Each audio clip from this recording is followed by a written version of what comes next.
This is the first in a series of rapid change phenomena videos. I'm making these videos to help you change different aspects of your life. This video has been made to help you overcome irrational fears, phobias, that sort of thing. So firstly, I'm going to explain how I came about the idea of being able to do this for you really quickly.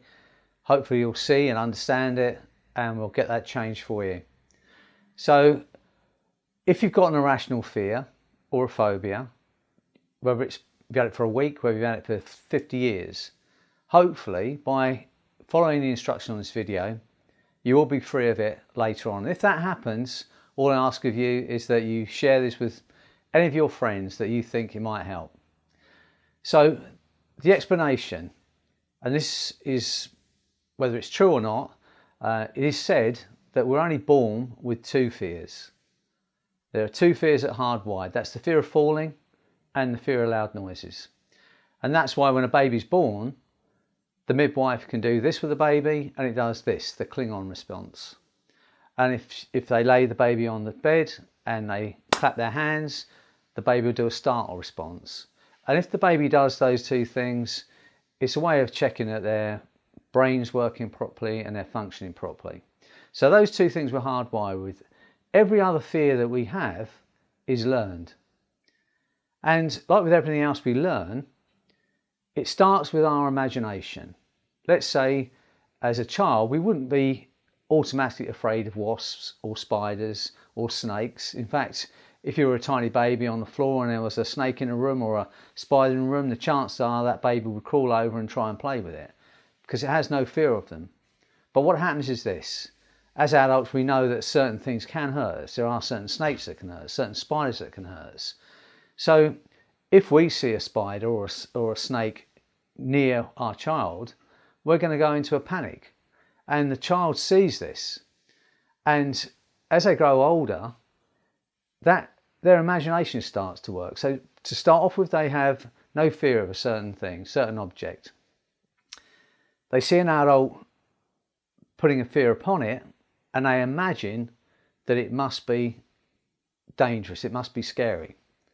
So it starts, if you like, at this point, with them just imagining something scary happening. As with all imaginations, if we do it long enough, it then becomes automatic. They see the snake and they feel anxious. But at this point in time, they're still using their imagination. That imagination works automatically.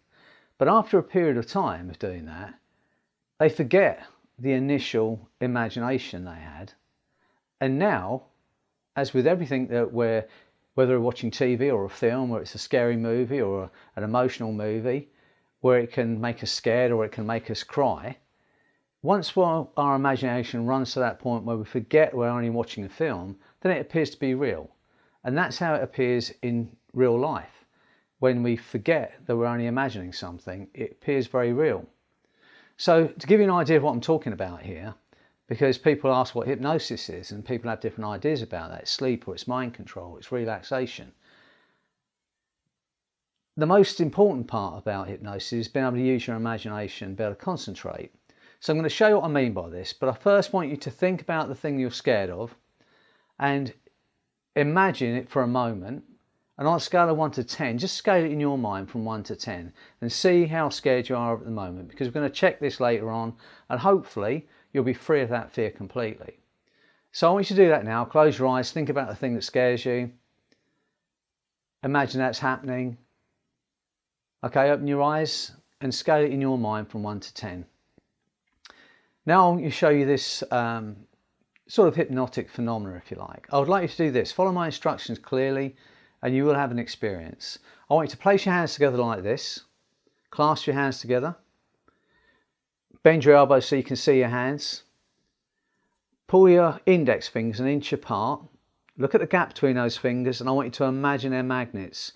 As you look at the gap, you listen to my voice, you're going to feel them starting to pull together. In a moment they're going to touch, and when they touch, just close your eyes. That's right, as those fingers pull together, as they touch, close your eyes. That's right, close your eyes, and I want you to imagine now that those hands are sticking tighter and tighter together. Imagine that they're super glued, they're bolted together, they're stuck. Now imagine there's nothing you can do about that. And when you realise those hands are stuck, you can try and pull them apart and find they're stuck completely.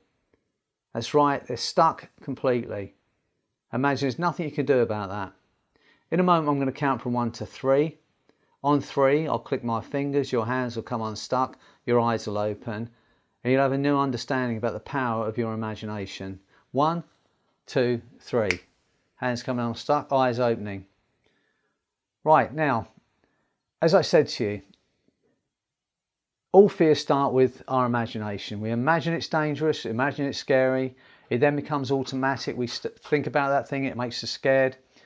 At some point we forget we're imagining it, then it becomes real to us. So I want you to do this again. Place your hands together again. Pull your fingers an inch apart. Look at a gap and imagine those fingers are pulling together, and imagine they're touching, and when they touch, close your eyes. Do that again. Imagine once again your hands are stuck tight, they're glued, they're super glued together, they're bolted together, they're stuck. Try and pull them apart and find you cannot. And as those hands stick tighter and tighter, I'm going to remind you that I only asked you to imagine your hands were made magnets. I only asked you to imagine they're stuck. And any time you want now, I want you to stop imagining your hands are stuck together and stop imagining your fingers are the magnets and see what happens. Just completely stop imagining that they're stuck and you'll find those hands come unstuck easily. Okay, now I want you to do this for me. I want you to think about that thing that was scaring you, that irrational fear that you had. And think about it now. Once again, imagine it's happening, imagine whatever it scares you is right there, and feel that fear and anxiety again.